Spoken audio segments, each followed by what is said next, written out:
Φαντάστηκες ποτέ να παίρνεις τα περισσεύματα από το ψυγείο, να τα βάζεις στο φούρνο μικροκυμάτων και να σκέφτεσαι ότι κάνεις μια γρήγορη και υγιεινή επιλογή? Τι θα έλεγες αν σου έλεγα ότι ορισμένα από αυτά τα ξαναζεσταμένα φαγητά θα μπορούσαν σιωπηλά να βλάψουν το σώμα σου, αυξάνοντας τον κίνδυνο για καρκίνο, πεπτικά προβλήματα και ακόμη και εγκεφαλική βλάβη? Σε αυτό το βίντεο θα ανακαλύψουμε 5 κοινά τρόφιμα που οι γιατροί και οι διατροφολόγοι προειδοποιούν πως δεν πρέπει ποτέ να ξαναζεσταίνονται γιατί μπορεί να γίνουν τοξικά.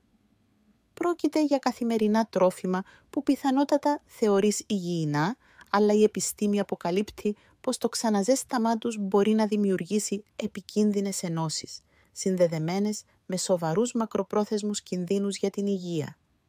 Μείνε μέχρι το τέλος για να ανακαλύψεις όχι μόνο ποια τρόφιμα να αποφεύγεις, αλλά και τους εκπληκτικούς λόγους γιατί βασισμένους σε πραγματικά ιατρικά δεδομένα, ώστε να κάνεις πιο έξυπνες επιλογές στην κουζίνα σου, να προστατεύεις την υγεία σου και να νιώθεις στα καλύτερά σου κάθε μέρα. Πριν ξεκινήσουμε, θα εκτιμούσα πολύ αν πατούσες like σε αυτό το βίντεο. Με αυτόν τον τρόπο, με βοηθάς να συνεχίσω να μοιράζομαι αυτές τις διαχρονικές γνώσεις. Αν δεν έχεις κάνει ακόμη εγγραφή, σου προτείνω να εγγραφείς και να ενεργοποιήσεις το καμπανάκι, ώστε να μην χάνεις κανένα από τα επόμενα βίντεο. Αν σου αρέσει αυτό το βίντεο, γράψε στα σχόλια τον αριθμό 1. Αν δεν σου αρέσει, γράψε 0 για να ξέρω ότι πρέπει να βελτιωθώ και να σου προσφέρω καλύτερο περιεχόμενο. Τώρα, ας ξεκινήσουμε. Νούμερο 1. Το ξαναζέσταμα του σπανακιού απελευθερώνει επικίνδυνα νητρικά άλατα.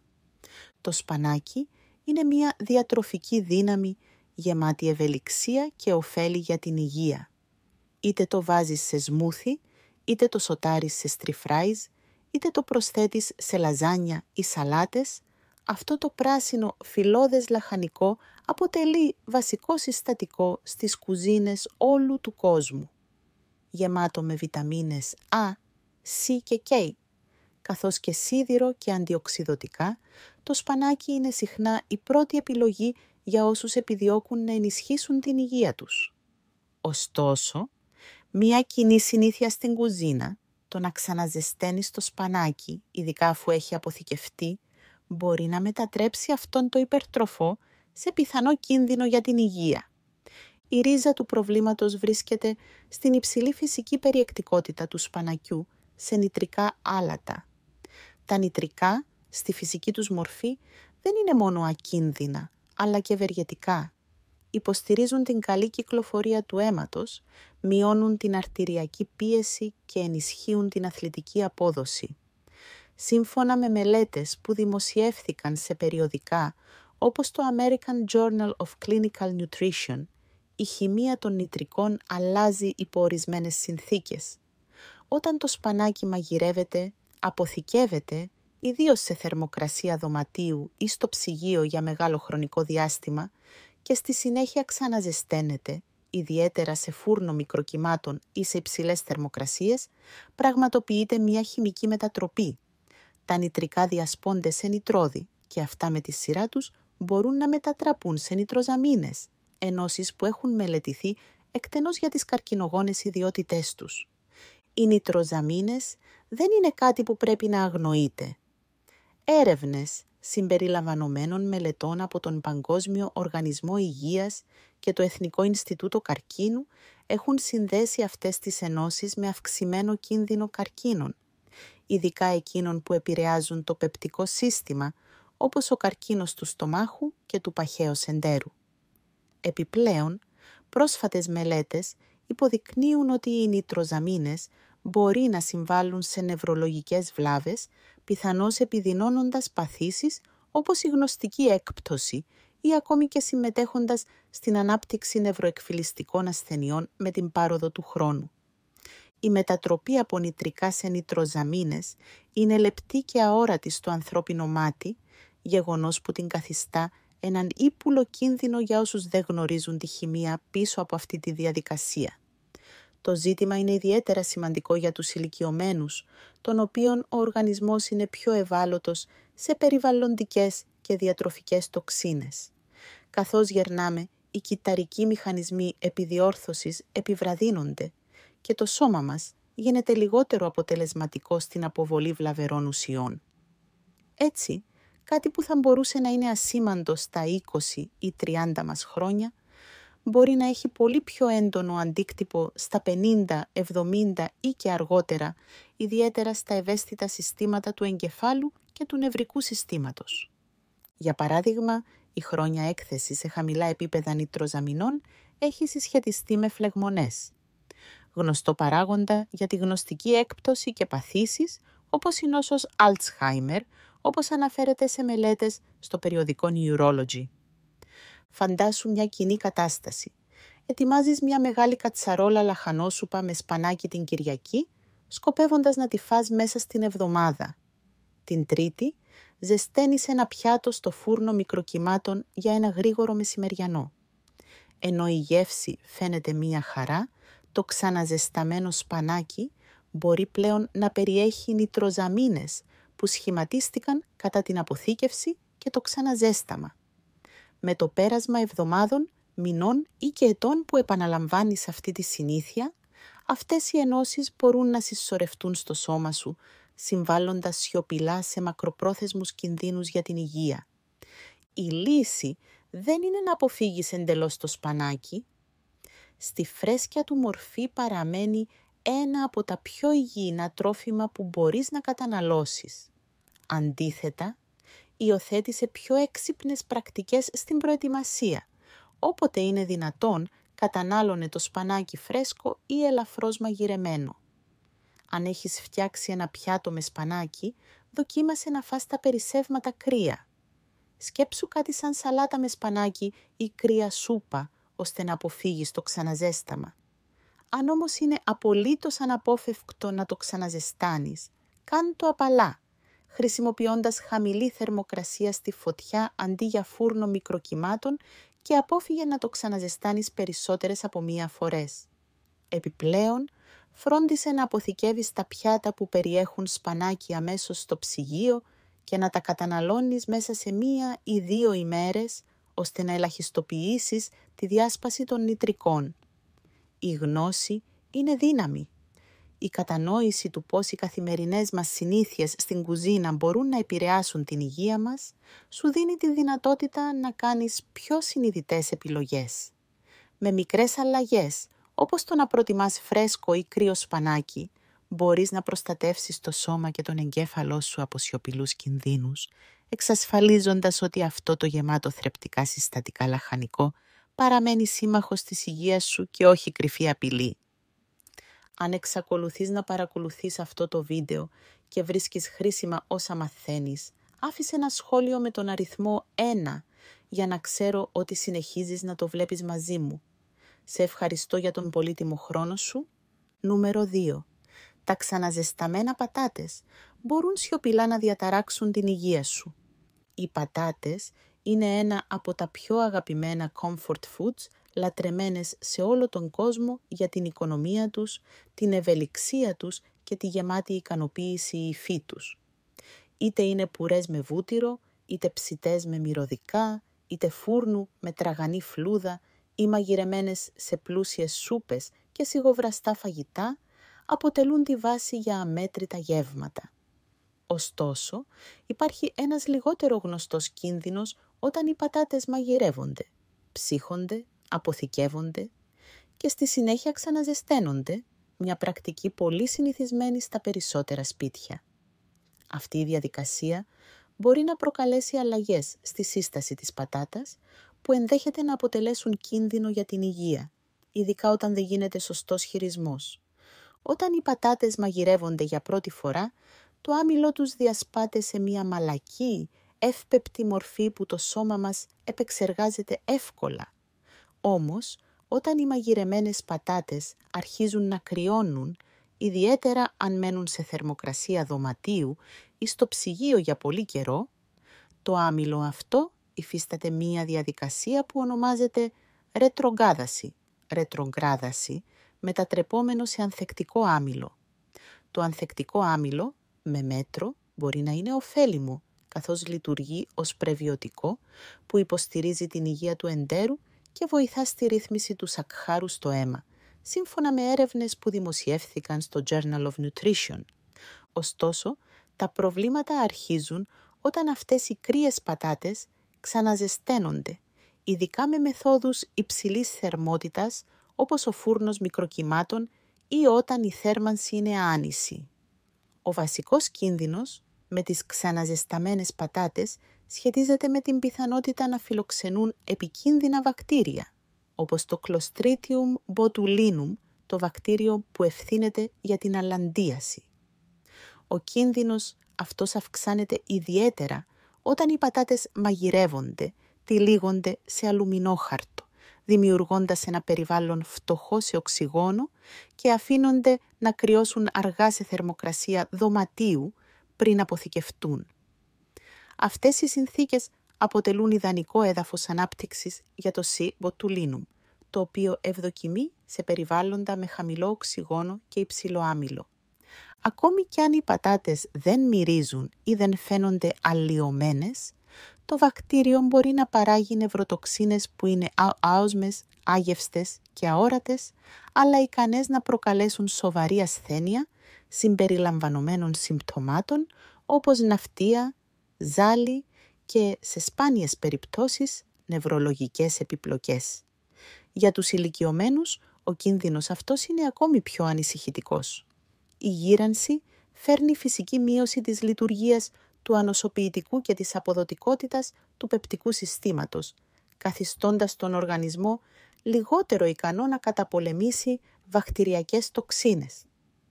Επιπλέον, ο άξονας εντέρου εγκεφάλου, ένα αναπτυσσόμενο πεδίο ιατρικής έρευνας, δείχνει πως η υγεία του εντέρου επηρεάζει άμεσα τη γνωστική λειτουργία. Η χρόνια φλεγμονή που προκαλείται από επιβλαβή βακτήρια ή τοξίνες στο έντερο έχει συνδεθεί με αυξημένο κίνδυνο νευροεκφυλιστικών νόσων, όπως η νόσος Alzheimer και η Parkinson, σύμφωνα με μελέτες που δημοσιεύθηκαν στο Frontiers in Neuroscience. Έτσι, η φαινομενικά αθώα πράξη του να ξαναζεσταίνεις πουρέ πατάτας, που περίσσεψε μπορεί με την πάροδο του χρόνου να συμβάλλει σε συστηματική φλεγμονή που επηρεάζει τόσο τη σωματική όσο και τη διανοητική υγεία. Φαντάσου το εξής. Ψήνεις ένα ταψί με πατάτες για δείπνο, τυλίγεις τα περισσεύματα σε αλουμινόχαρτο και τα βάζεις στο ψυγείο. 2 μέρες μετά, τις ξαναζεσταίνεις στο φούρνο μικροκυμάτων για ένα γρήγορο συνοδευτικό. Αν και βολικό, αυτός ο τρόπος μπορεί να εισάγει μικρές ποσότητες βακτηριακών τοξινών στον οργανισμό σου, οι οποίες ενδέχεται να συσσωρεύονται με την πάροδο του χρόνου. Ο κίνδυνος αυξάνεται ακόμη περισσότερο αν οι πατάτες αφέθηκαν να κρυώσουν αργά πριν μπουν στο ψυγείο, αφού αυτό επεκτείνει το παράθυρο ανάπτυξης βακτηρίων. Για να απολαμβάνεις πατάτες με ασφάλεια, ακολούθησε μερικές απλές οδηγίες. Πρώτον, μαγείρευε μόνο όση ποσότητα πρόκειται να φας φρέσκια όποτε είναι δυνατόν. Αν πρέπει να κρατήσεις περισσεύματα, άφησέ τα να κρυώσουν γρήγορα και αποθήκευσέ τα σε αεροστεγή δοχεία, όχι σε αλουμινόχαρτο, μέσα στο ψυγείο, ώστε να επιβραδύνεις την ανάπτυξη βακτηρίων. Όταν τις ξαναζεσταίνεις, προτίμησε τη χρήση εστίαση φούρνου για να εξασφαλίσεις ομοιόμορφη θέρμανση και απόφυγε να τις ξαναζεσταίνεις περισσότερες από μία φορά. Αν τα περισσεύματα έχουν μείνει στο ψυγείο για περισσότερες από 2 ημέρες ή δείχνουν οποιοδήποτε σημάδι αλλίωσης, προτίμησε να είσαι προσεκτικός και πέταξέ τα.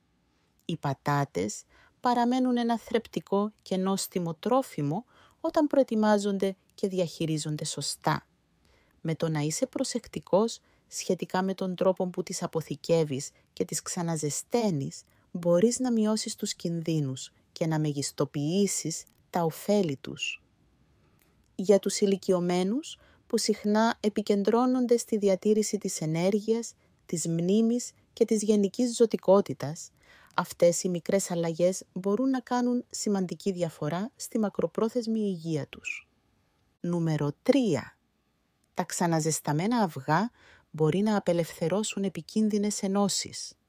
Τα αυγά αποτελούν θεμέλιο της αμερικανικής διατροφής, αγαπημένα για την οικονομία τους, την ευελιξία τους και την υψηλή διατροφική τους αξία. Είτε τα τρως ομελέτα για πρωινό, είτε βραστά ως σνακ, είτε ενσωματωμένα σε κις ή κατσαρόλες, τα αυγά είναι μια βασική πηγή πρωτεΐνης, γεμάτη απαραίτητα θρεπτικά συστατικά, όπως η χολίνη που υποστηρίζει την υγεία του εγκεφάλου, καθώς και υψηλής ποιότητας πρωτεΐνη για τη διατήρηση των μυών. Ωστόσο, μια συχνή συνήθεια, το να ξαναζεσταίνεις ήδη μαγειρεμένα αυγά, ιδιαίτερα σε φούρνο μικροκυμάτων ή σε υψηλές θερμοκρασίες, μπορεί να μετατρέψει αυτό το υγιεινό τρόφιμο σε κάτι που ενδέχεται να προκαλέσει ανεπαίσθητους, αλλά σημαντικούς κινδύνους για την υγεία. Όταν τα αυγά μαγειρεύονται για πρώτη φορά, οι πρωτεΐνες τους περνούν από μια διαδικασία που ονομάζεται αποδιάταξη, κατά την οποία ξεδιπλώνονται και ανασχηματίζονται σε μορφή που είναι πιο εύπεπτη για τον οργανισμό. Αυτή είναι μια φυσική και ευεργετική διαδικασία του μαγειρέματος. Όμως, το ξαναζέσταμα ήδη μαγειρεμένων αυγών, ειδικά με έντονη ή άνηση θερμότητα, προκαλεί περαιτέρω χημικές αλλαγές που μπορούν να αλλοιώσουν την ασφάλεια και τη διατροφική τους αξία. Δύο βασικά ζητήματα προκύπτουν: η διάσπαση των ενώσεων του θείου και η οξύδωση της χολυστερόλης. Οι θειούχες ενώσεις που υπάρχουν φυσικά στα αυγά μπορούν να διασπαστούν κατά το ξαναζέσταμα, προκαλώντας μια ελαστική, λαστιχένια υφή και μια δυσάρεστη μυρωδιά θείου. Ακόμη πιο ανησυχητική όμως είναι η οξύδωση της χολυστερόλης στον κρόκο. Όταν τα αυγά ξαναζεσταίνονται, ειδικά σε υψηλές θερμοκρασίες, η χολυστερόλη μπορεί να οξυδωθεί σχηματίζοντας ενώσεις που ονομάζονται οξυστερόλες. Αυτές οι ενώσεις έχουν συνδεθεί με αυξημένη φλεγμονή και υψηλότερο κίνδυνο καρδιαγγειακών παθήσεων. Σύμφωνα με έρευνες που δημοσιεύθηκαν στο Journal of Lipid Research, η χρόνια φλεγμονή είναι γνωστός παράγοντας που συμβάλλει στην έκπτωση της γνωστικής λειτουργίας, την απώλεια μνήμης και σε νευροεκφυλιστικές παθήσεις, όπως η άνοια. Όπως επισημαίνεται και σε μελέτες του Night Review Νευρολογία, οι ηλικιωμένοι είναι ιδιαίτερα ευάλωτοι σε αυτές τις επιδράσεις. Καθώς γερνάμε, το σώμα μας επεξεργάζεται τα λίπη λιγότερο αποτελεσματικά. Οι αρτηρίες μας γίνονται λιγότερο ελαστικές και ο εγκέφαλος πιο ευαίσθητος στη φλεγμονή. Αυτό σημαίνει ότι οι διατροφικές συνήθειες που φαίνονται ασήμαντες, όπως το να ξαναζεσταίνεις μια ομελέτα για ένα γρήγορο πρωινό, μπορεί με τον καιρό να έχουν σημαντικές επιπτώσεις. Για παράδειγμα, φαντάσου ότι βράζεις μια παρτίδα αυγών την Κυριακή για να τα τρως μέσα στην εβδομάδα. Την Τετάρτη ζεσταίνεις ένα στο φούρνο μικροκυμάτων. Ενώ φαίνεται σαν μια υγιεινή επιλογή πλούσια σε πρωτεΐνη, οι πρωτεΐνες του αυγού έχουν γίνει πιο σκληρές και η χολυστερόλη του μπορεί να έχει οξυδωθεί, εισάγοντας φλεγμονώδεις ενώσεις στον οργανισμό σου που, με τα χρόνια, συσσωρεύονται. Αυτή η συνήθεια μπορεί να συμβάλλει σιωπηλά σε συστηματική φλεγμονή που υπονομεύει την υγεία σου. Για να ελαχιστοποιήσεις αυτούς τους κινδύνους, προτίμησε να τρως τα αυγά φρέσκα ή λίγο μετά το μαγείρεμα. Αν προετοιμάζεις αυγά εκ των προτέρων για ευκολία, δοκίμασε να τα απολαμβάνεις κρύα, όπως σε σαλάτες, σάντουιτς ή ως σνακ, αντί να τα ξαναζεσταίνεις. Αν χρειαστεί να τα ζεστάνεις, κάν' το με ήπια, ομοιόμορφη θερμότητα, όπως σε χαμηλή φωτιά στο μάτι της κουζίνας και απόφυγε να τα ζεσταίνεις επανειλημμένα. Επιπλέον, αποθήκευσε τα μαγειρεμένα αυγά στο ψυγείο αμέσως και κατανάλωσε τα μέσα σε λίγες ημέρες για να διατηρήσεις την ποιότητά τους και την ασφάλειά τους. Αν ένα αυγό μυρίζει περίεργα, έχει αλλάξει χρώμα ή έχει μείνει αποθηκευμένο για πολύ, είναι καλύτερα να το πετάξεις. Τα αυγά παραμένουν ένα διατροφικό σούπερ τρόφιμο όταν τα προσεγγίζεις με σκέψη και προσοχή. Με μικρές αλλαγές στον τρόπο που τα χειρίζεσαι και τα καταναλώνεις, μπορείς να συνεχίσεις να απολαμβάνεις όλα τους τα ωφέλη, ενώ μειώνεις τους πιθανούς κινδύνους.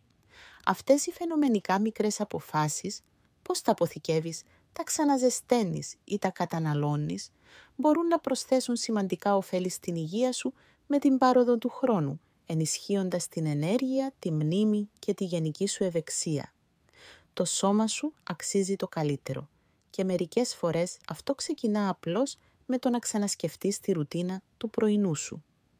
Αν εξακολουθείς να παρακολουθείς αυτό το βίντεο και βρίσκεις αυτές τις πληροφορίες χρήσιμες, γράψε στα σχόλια τον αριθμό 2 για να ξέρω ότι παρακολουθείς ακόμα μαζί μου. Σε ευχαριστώ για τον πολύτιμο χρόνο σου. Νούμερο 4. Το ξαναζέσταμα του κοτόπουλου μπορεί να προκαλέσει κρυφή φλεγμονή. Το κοτόπουλο είναι βασικό τρόφιμο σε πολλά νοικοκυριά, γνωστό για την ευελιξία, την οικονομία και τη φήμη του ως υγιεινή, άπαχη πηγή πρωτεΐνης. Είτε ψημένο στη σχάρα, είτε στο φούρνο, είτε στο τηγάνι, το κοτόπουλο είναι μια αγαπημένη επιλογή για τους λάτρεις της γυμναστικής, τις πολυάσχολες οικογένειες και όποιον θέλει να διατηρεί μια ισορροπημένη διατροφή. Πολλοί από εμάς μαγειρεύουμε μεγάλες ποσότητες κοτόπουλου και αποθηκεύουμε τα περισσεύματα στο ψυγείο για γρήγορα γεύματα μέσα στην εβδομάδα. Είναι πρακτικό, εξοικονομεί χρόνο και φαίνεται σαν έξυπνη λύση. Όμως υπάρχει ένα εκπληκτικό γεγονός που ίσως δεν έχεις σκεφτεί. Το ξαναζέσταμα του κοτόπουλου, ειδικά με μεθόδους όπως ο φούρνος μικροκυμάτων ή οι πολύ υψηλές θερμοκρασίες, μπορεί να αλλάξει διακριτικά τη σύστασή του με τρόπους που συμβάλλουν στη φλεγμονή, στα πεπτικά προβλήματα και σε μακροπρόθεσμες επιπτώσεις στην υγεία. Όταν μαγειρεύεις κοτόπουλο για πρώτη φορά, η θερμότητα μεταβάλλει τη δομή των πρωτεϊνών του έτσι ώστε να γίνονται πιο εύπεπτες. Οι πρωτεΐνες αποδιατάσσονται, σπάνε σε μορφές που το στομάχι και τα έντερα μπορούν να επεξεργαστούν αποτελεσματικά. Όμως όταν ξαναζεσταίνεις το ίδιο κοτόπουλο, ειδικά αν η θέρμανση είναι άνηση, όπως συχνά συμβαίνει στο φούρνο μικροκυμάτων, ή αν η θερμοκρασία είναι υπερβολικά υψηλή, οι πρωτεΐνες του περνούν από μια δεύτερη μεταμόρφωση. Αυτή η επιπλέον έκθεση στη θερμότητα μπορεί να κάνει τις πρωτεΐνες πιο σκληρές, πιο άκαμπτες και λιγότερο βιοδιαθέσιμες, πράγμα που σημαίνει ότι το σώμα σου πρέπει να καταβάλει μεγαλύτερη προσπάθεια για να τις διασπάσει. Για τους νεότερους ανθρώπους με ισχυρό πεπτικό σύστημα, αυτό ίσως να μην είναι άμεσα αντιληπτό. Όμως καθώς μεγαλώνουμε, τα πεπτικά ένζημα και η παραγωγή γαστρικού οξέως μειώνονται φυσιολογικά, καθιστώντας πιο δύσκολη την πέψη τροφών που παλαιότερα δεν προκαλούσαν πρόβλημα. Το αποτέλεσμα: μπορεί να νιώθεις φούσκωμα, δυσφορία ή μια αίσθηση κόπωσης μετά την κατανάλωση ξαναζεσταμένου κοτόπουλου, χωρίς να συνδέεις το σύμπτωμα με τη διαδικασία του ξαναζεστάματος. Η επίδραση όμως δεν σταματά στην πέψη και εδώ τα πράγματα γίνονται πιο σοβαρά. Έρευνες στη διατροφική επιστήμη έχουν δείξει ότι το ξαναζέσταμα πρωτεϊνών όπως το κοτόπουλο μπορεί να οδηγήσει στο σχηματισμό ενώσεων που προκαλούν χαμηλού επίπεδου συστηματική φλεγμονή στον οργανισμό. Αυτές οι ενώσεις, γνωστές ως προϊόντα προχωρημένης γλυκοζηλίωσης ή AGs, σχηματίζονται όταν οι πρωτεΐνες και τα λίπη εκτίθενται σε υψηλή θερμοκρασία πολλές φορές. Τα AGs είναι ιδιαίτερα ανησυχητικά επειδή δεν είναι απλώς μια μικρή ενόχληση, έχουν συνδεθεί με τη χρόνια φλεγμονή, η οποία πλέον αναγνωρίζεται ως βασική αιτία πολλών σοβαρών προβλημάτων υγείας. Η φλεγμονή δεν εκδηλώνεται πάντα ως πόνος στις αρθρώσεις ή πρίξιμο. Είναι ένας σιωπηλός μηχανισμός που οδηγεί σε σοβαρές παθήσεις όπως οι καρδιοπάθειες, η ινσουλινοαντίσταση και ακόμα και νευροεκφυλιστικές ασθένειες, όπως το Αλτσχάιμερ και η άνοια. Με τον καιρό, η συνεχής κατανάλωση τροφών που προάγουν τη φλεγμονή, ακόμη και σε μικρές ποσότητες, μπορεί να μειώσει σταδιακά την αντοχή του οργανισμού, αφήνοντας σε πιο ευάλωτο σε αυτές τις ασθένειες που σχετίζονται με την ηλικία. Ας φανταστούμε ένα πιο καθημερινό παράδειγμα. Είναι Κυριακή βράδυ και ετοιμάζεις μια παρτίδα ψητών στήθων κοτόπουλου για όλη την εβδομάδα. Τα βάζεις στο ψυγείο και την Τρίτη ξαναζεσταίνεις ένα κομμάτι στο φούρνο μικροκυμάτων για ένα γρήγορο μεσημεριανό. Παρατηρείς ότι το κοτόπουλο έχει μια λίγο λαστιχένια υφή και ίσως μια ελαφριά περίεργη γεύση, αλλά δεν το πολύ σκέφτεσαι. είναι ακόμα βρώσιμο. Σωστά. Αυτό που ίσως δεν γνωρίζεις είναι ότι αυτή η αλλαγή στη γεύση και την υφή αντικατοπτρίζει βαθύτερες χημικές μεταβολές στο φαγητό.